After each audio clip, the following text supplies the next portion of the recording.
name is Tyler Ward, and you're listening to Life in Film, the podcast that brings the movies to life.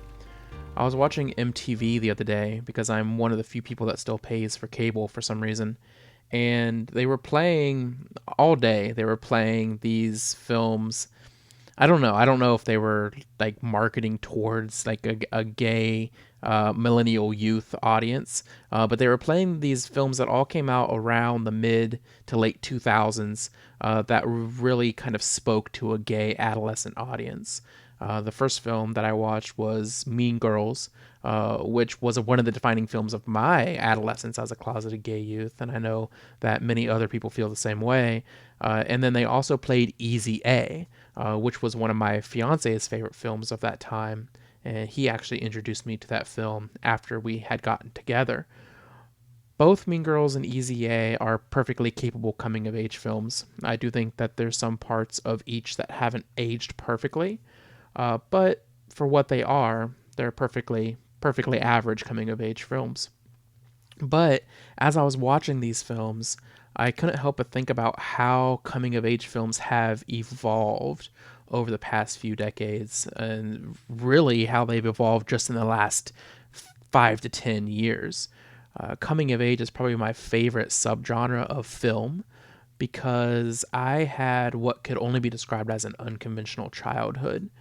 And once I got to the age that I started to realize that my childhood and the way that I was raised was not the same as the experiences that my friends and other kids were having, I started to feel isolated, and angry and alone because I felt like nobody that I knew could really relate to the things that I was going through.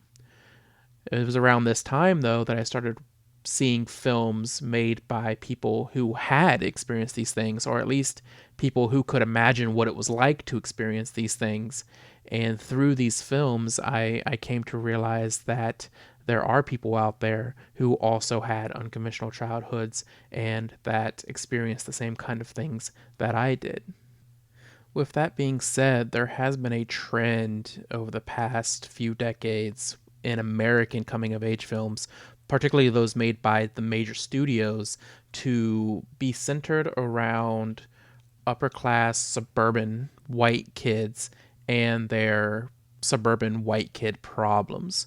I think that a major reason for this is because many of the filmmakers who made these coming of age films of the 90s and the 2000s were influenced and grew up on the John Hughes coming of age films of the 1980s, like The Breakfast Club and St. Elmo's Fire and Pretty in Pink, and then other films like that around that time as well, like Say Anything, and other films like that, which very much centered around suburban white culture.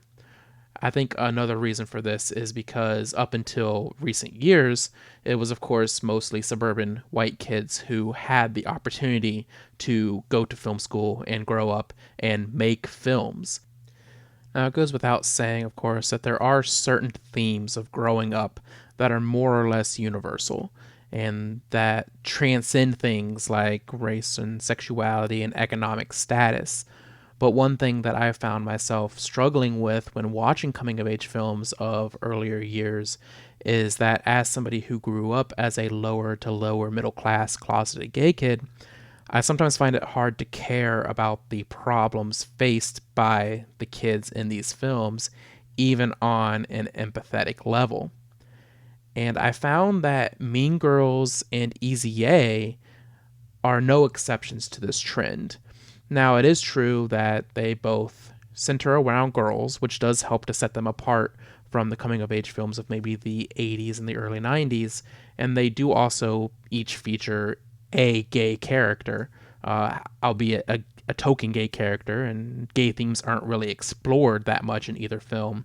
But in fairness, there are certain progressions that can be seen in these films, but ultimately both films deal with a mostly superficial problem that exists solely within the walls of American high schools, and that is the spread of gossip and rumors among students at these schools. These films, I feel, are made for kids who had conventional childhoods, and who maybe their biggest problem as teenagers was these school oriented rumor mill type of problems. Now, don't get me wrong, there's a place for those films. I would say that most people had conventional childhoods, and that's why these types of films are so popular, because the average moviegoer can relate to these issues. However, for people like me, who had more of an unconventional childhood, they may find it difficult to care about these problems. And these are stories that should also be told, especially because I feel that stories about struggling with sexuality or struggling with not having money as a kid, they have a more potential for emotional depth and a real lasting cultural impact. And this, to me, is the single biggest consequence of the digital revolution that we've seen in filmmaking, that far outweighs the oversaturation that cinephiles like to complain about. During the past decade, we've seen a literal boom in coming of age films made by filmmakers of diverse backgrounds and experiences. And the reason for that is because up until this time, there weren't a lot of coming of age films by those types of filmmakers being made and widely seen.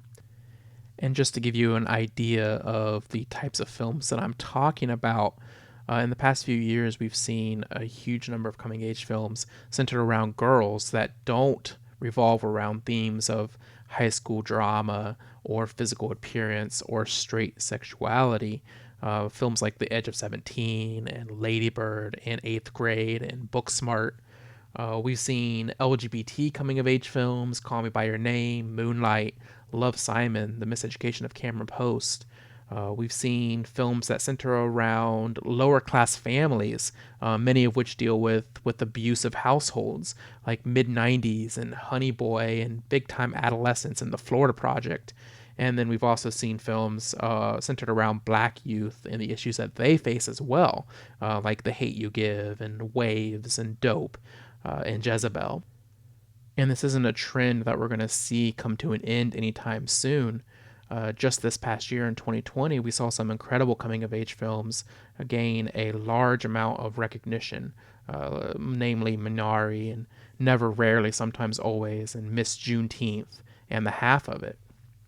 And as this trend continues, we're going to see more and more diverse coming of age films, as aspiring filmmakers from minority backgrounds are influenced by the films that are being made now and will continue to have the ability to tell their own stories in the palm of their hands, which I hope that we can all agree is a good thing. So that's all I have for you guys this week. If you like what you hear, please subscribe on your platform of choice. If you want to read any of my film writing, you can of course follow me on Letterboxd at TW_film, and I'm also on Twitter at Tyler Ward Films. Until next time, this has been Tyler Ward, and you've been listening to Life in Film, the podcast that brings the movies to life.